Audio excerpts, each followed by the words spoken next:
Hey guys, this is me. I'm doing another weird one here tonight. Some of you may have missed me online, so I kind of feel like maybe I should tell you what's been going on with me. I was in the hospital recently. I guess I may be undergoing some preparation for perhaps an operation. So it's not that serious, but I guess it's serious enough, and I guess I have to comply with the program.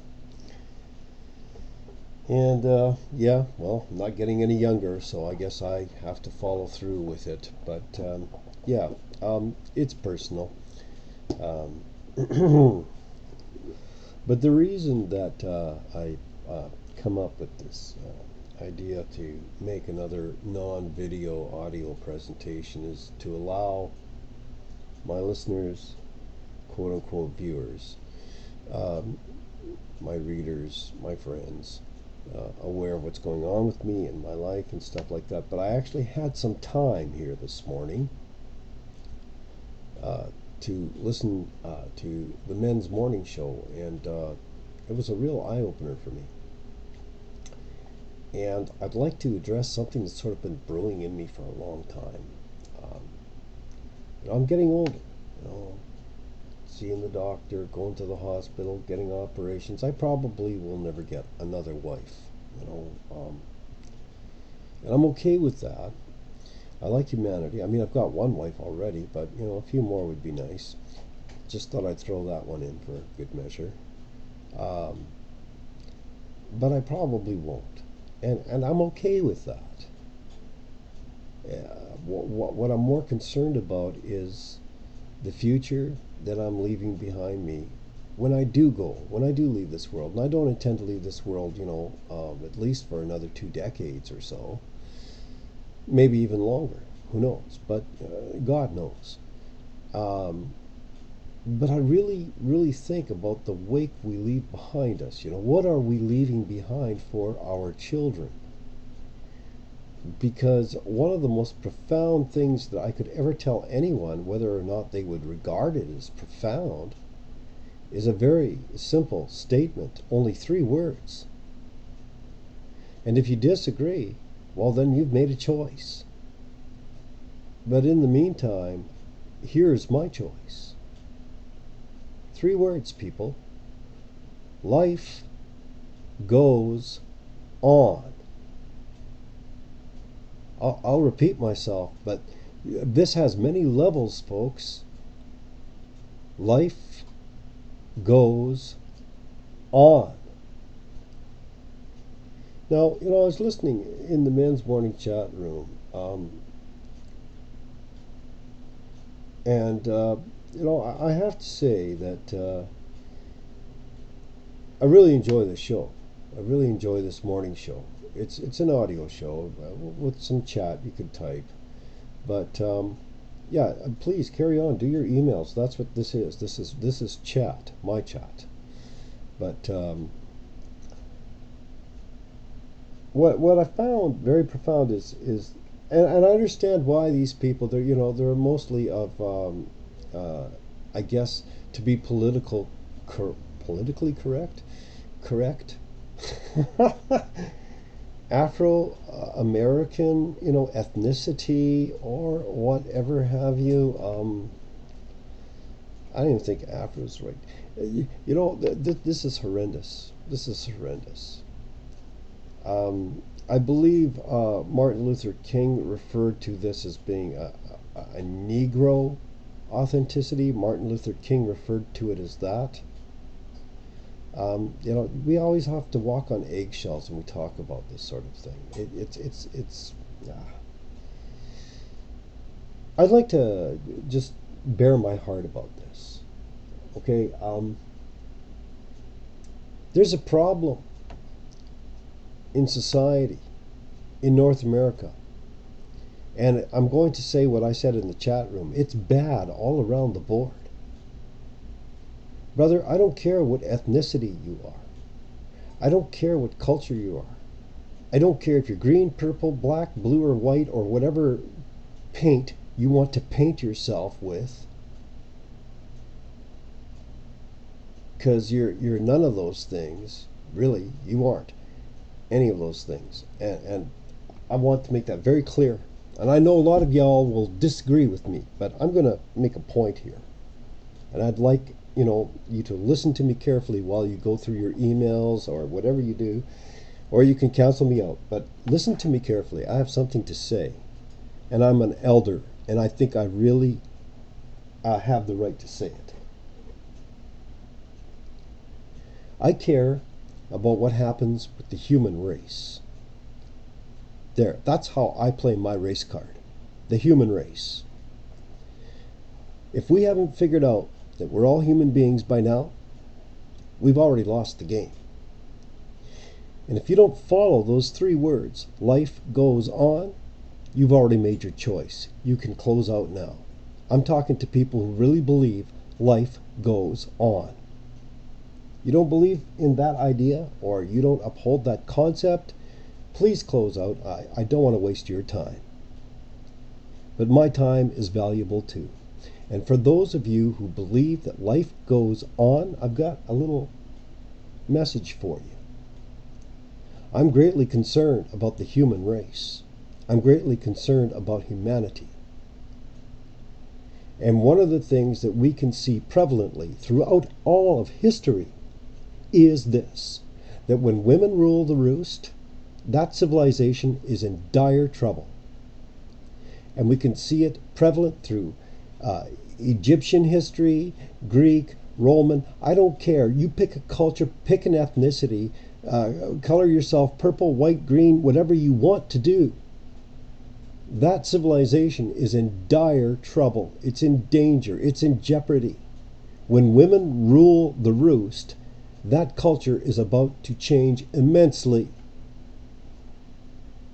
It may mean that the men of another culture are going to do a blend job. Okay? It may mean that. It could mean a lot of things, folks. But I care about humanity. And I can tell you right now, any child from any ethnicity, any culture, any civilization, any child that is facing extinction on this earth as the result of what the predecessors of humanity have done is a victim. And I don't care where that child comes from. That's a child of the human race.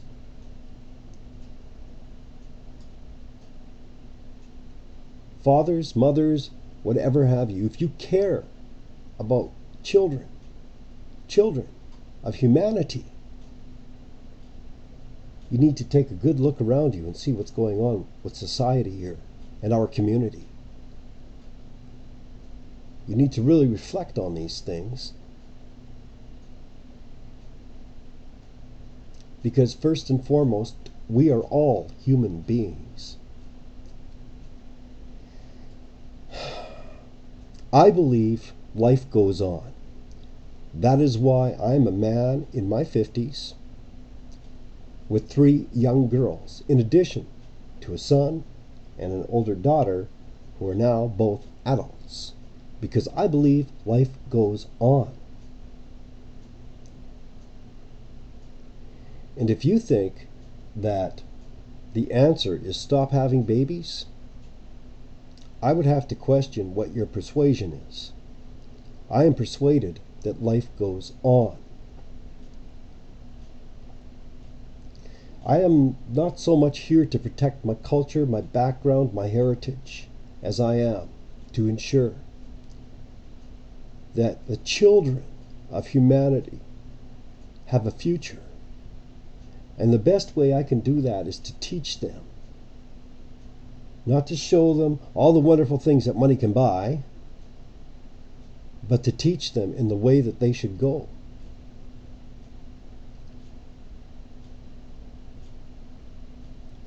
Men need to man up. Young men really need to understand the game. They need to stop kowtowing to their femininity. They need to man up.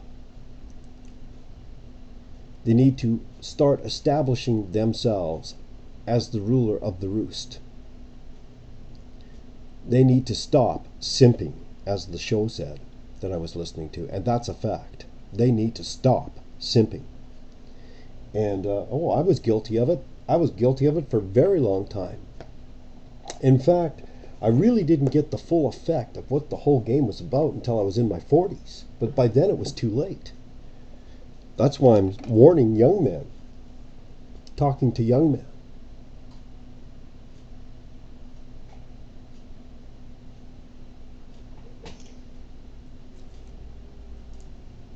I'm hoping I'm reaching some young man right now on this recording. Somebody who is maybe a young man in his 20s. Understand, when women rule the roost, please, are you listening? When women rule the roost, that household is in trouble. When women rule the roosts in a community, that community is in trouble. When women rule the roosts in a society, that society is in trouble.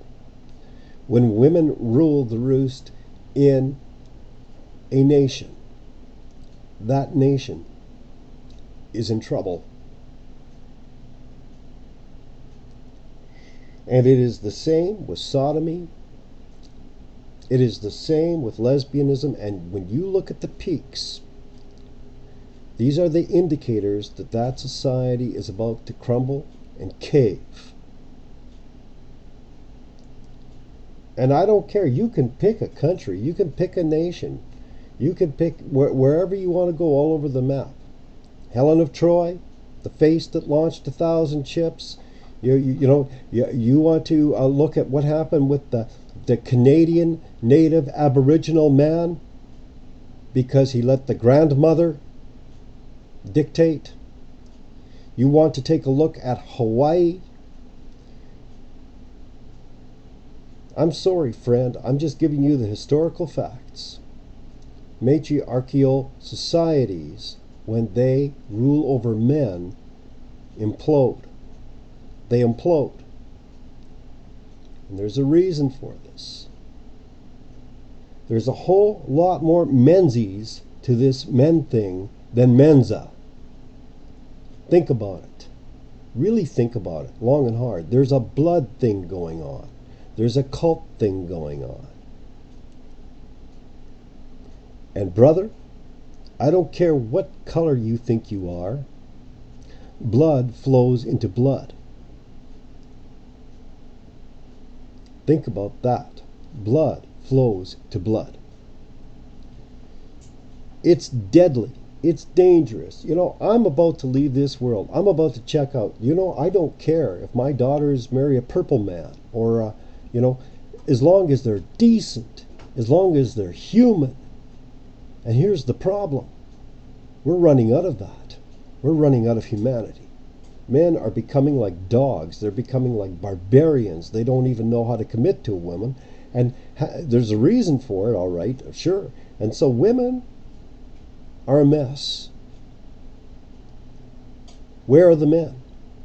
Where are the men who will not compromise? Where are the men who say, I ain't going to have nothing to do with no lesbian whore. I'm not going to have anything to do with some woman who, goes around from guy to guy. I'm not going to mess with another man's wife, make her a whore, and make us both fools.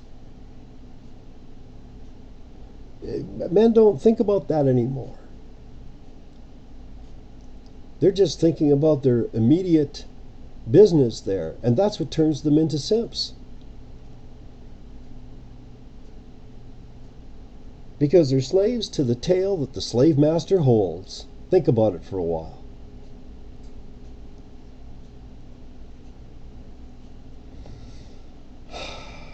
See, the reason men in their 40s start becoming aware of this is because, they've actually got a grip on their sex drive.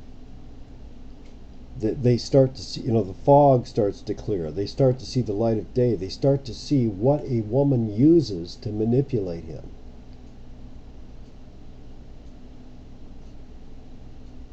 And by then it's too late. He got a family, or she's, taking child support payments from him, or he's locked in. He's locked into a living hell. And our society is in trouble because this is a very, very old game. There are manipulators that know how to take down a culture, a nation, a people. They know how to convert people into merchandise. And too many young men don't see this game. And one of the main methods whereby it is done is by ensuring that women rule the roost in that society. Because if they've got the women, they've got the children. And if they've got the women and the children, they got you in chains. Think about it. Please think about it. Young men, young men, young men, think about it. God bless you.